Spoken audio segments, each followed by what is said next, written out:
Ricardo Ospina es periodista. Está en Mañanas Blue. Son las 6:44 a.m. La intervención militar de Estados Unidos en Venezuela, que produjo la captura de Nicolás Maduro, puede tener serias implicaciones políticas, de orden público y humanitarias para Colombia.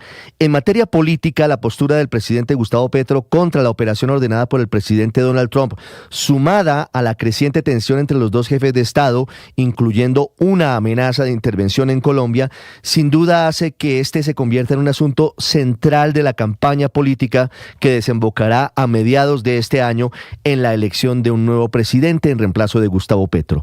Un escenario más agresivo, impensable y absolutamente indeseable, como una eventual intervención militar de Estados Unidos en Colombia, incluso podría poner en riesgo la realización de las elecciones de este año, como lo analizó en las últimas horas en Noticias Caracol el exministro de Defensa Gabriel Silva Luján. En materia de orden público, hay dos aristas clave. La primera es conocer cuál será la postura de las Fuerzas Armadas colombianas frente a lo que está sucediendo en Venezuela, cuya crisis apenas parece estar comenzando y amenaza con desbordarse más allá de sus fronteras. La segunda arista es la que tiene que ver con las decisiones que adopten los cabecillas de los grupos criminales colombianos que durante décadas estuvieron protegidos primero por Hugo Chávez y después por Nicolás Maduro, y que expandieron sus negocios ilegales y fortalecieron sus tropas en Venezuela. Hoy, según reveló Blue Radio, cabecillas como alias Iván Márquez y alias Antonio García estarían buscando regresar a Colombia ante el cambio de situación en Venezuela tras la captura de Nicolás Maduro. Según informaciones de inteligencia colombiana, el ELN incluso tendría previsto adelantar una ofensiva terrorista en nuestro país luego de la captura de Nicolás Maduro, ante lo cual las Fuerzas Armadas están en máxima alerta para prevenir este plan criminal. Y en materia humanitaria, aunque en principio eso no ha ocurrido, no se descarta de que en caso de que se agrave la situación en Venezuela ante la inestabilidad política en ese país, se produzca un nuevo éxodo de venezolanos hacia Colombia, algo que tiene en sus cuentas el gobierno, y por eso puso en marcha este fin de semana un plan de contingencia desde Cúcuta. María Camila Orozco es periodista. Está en Mañanas Blue. Ya son las 6:46 de la mañana y tras la caída del tirano no se cumplió el pronóstico del presidente Gustavo Petro. Esta mañana es normal la situación en la frontera colombo-venezolana. Leyeron muy mal el contexto y enviaron innecesariamente 30.000 militares a la frontera, o por lo menos ese era el pensado del ministro de Defensa Pedro Sánchez, desconociendo que la gran mayoría dentro y fuera de Venezuela están celebrando la caída de Nicolás Maduro. Por eso es innecesaria la emergencia económica que prepara y que tiene pensado el gobierno nacional del presidente Gustavo Petro, porque no está pasando nada en la frontera de Colombia, que es el país que más ha acogido venezolanos en el mundo, porque de los más de 8 millones de integrantes de ese país que salieron huyéndole a la dictadura, 2.8 están en territorio colombiano, y de esos 2.3 millones están regularizados, es decir, con el permiso de protección temporal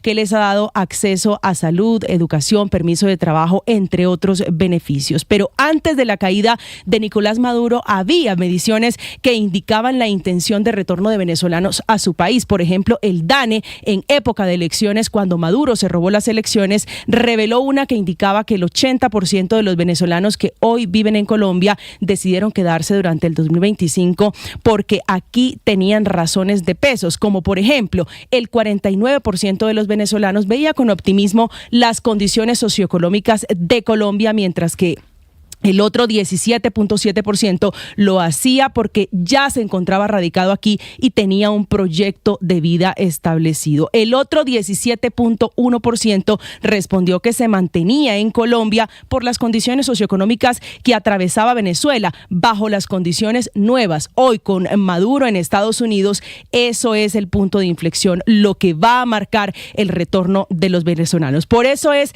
previsible que ese regreso de los venezolanos a su país no sea inmediato con la caída de Nicolás Maduro. Todo va a depender de la transición y de la desactivación de los llamados colectivos y de la idea que tienen algunos pocos de una eventual guerra civil en territorio venezolano.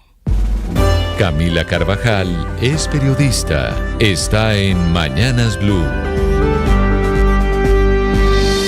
6 de la mañana, 48 minutos. Ahora que Nicolás Maduro está preso en Estados Unidos, la principal exigencia de la oposición, empezando por Edmundo González, es la libertad de los presos políticos. Todo esto en medio de la incertidumbre por el futuro de quienes han sido arrestados simplemente por ir en contra del dictador, en contra del régimen. Una exigencia que ha aumentado después de la operación de Estados Unidos porque esos presos políticos enfrentan hoy un riesgo extremo ante las posibles represalias que aumentan con el aislamiento de cada uno de detenidos, con los casos de los enfermos en las cárceles y las violaciones de derechos humanos. La ONG Foro Penal reseñó hace apenas unas horas la excarcelación de 44 personas que estaban vinculadas a razones políticas en Venezuela, liberaciones que se suman a otros 61 presos políticos que habían sido dejados en libertad el pasado 29 de diciembre, sin entender por qué el régimen libera a unos y a otros no. ¿Por qué se niega además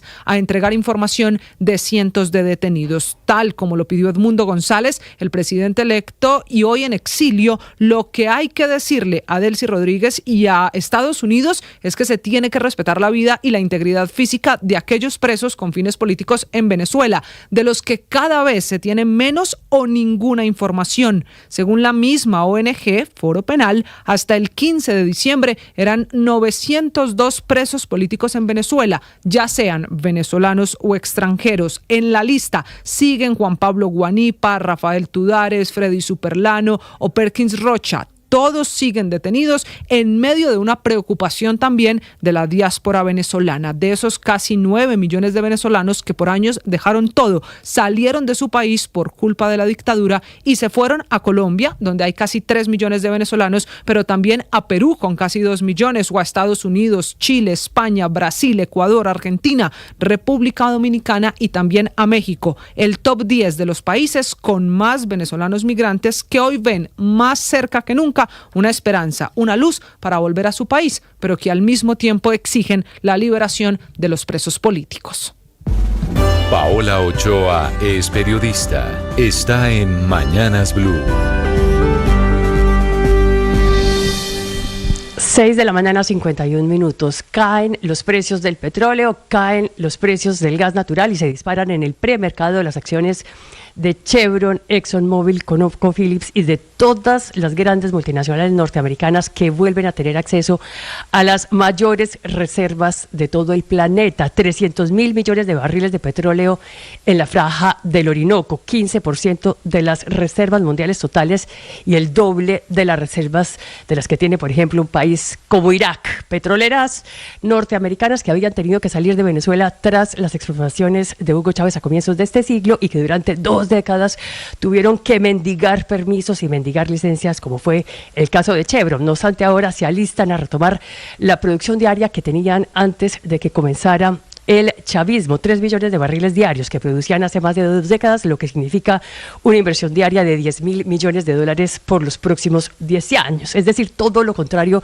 a lo que viene ocurriendo en Colombia, donde por el contrario viene huyendo esa inversión extranjera de las petroleras y vienen saliendo todas las grandes multinacionales del mundo. La última de ellas en irse Shell, que acaba de abandonar los bloques costa afuera en aguas profundas del Caribe colombiano, los bloques Col 5, Purple Angel y Fuerte Sur, y sumándose así a un enorme listado de petroleras que también han venido saliendo del país, como ExxonMobil, Chevron, BP, Oxy, ConocoPhillips y justamente Shell. Inversión que se va de Colombia, pero plata que va a volver a Venezuela con reservas de petróleo para esos próximos 300 años, mientras que a Colombia le quedan apenas 7 años de reservas y a Estados Unidos tan solo 10 años también de reservas, a pesar de ser hoy el mayor productor mundial de petróleo, con una producción diaria de 13 millones de barriles, pero un ritmo frenético que va a agotar las reservas en los Estados Unidos en menos de 10 años, lo que tiene con los pelos de punta a todas las grandes industrias en los Estados Unidos: petroquímica, energética, aviación, transporte y la militar,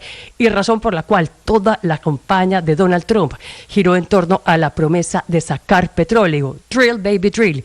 Perfora, nena, perfora, y razón por la cual también el mismo día de su investidura, el primer día de su segunda presidencia, de su segundo mandato, Trump declaró la emergencia energética en los Estados Unidos y le tendió alfombra roja a la industria petrolera. Y ahora, oh casualidad, pasa lo de Venezuela, que no solo es dueña de las mayores reservas de petróleo de todo el mundo, sino que además tiene la 6ª reserva mundial de gas natural, los mayores yacimientos de oro de toda América Latina, puesto 12 en hierro a nivel global, puesto 15 en bauxita para la producción de aluminio, uno de los 7 países del mundo con coltán, que es importantísimo para la electrónica y para la fabricación de smartphones y computadores, y además que también tiene importantes reservas de diamantes. Blue Radio.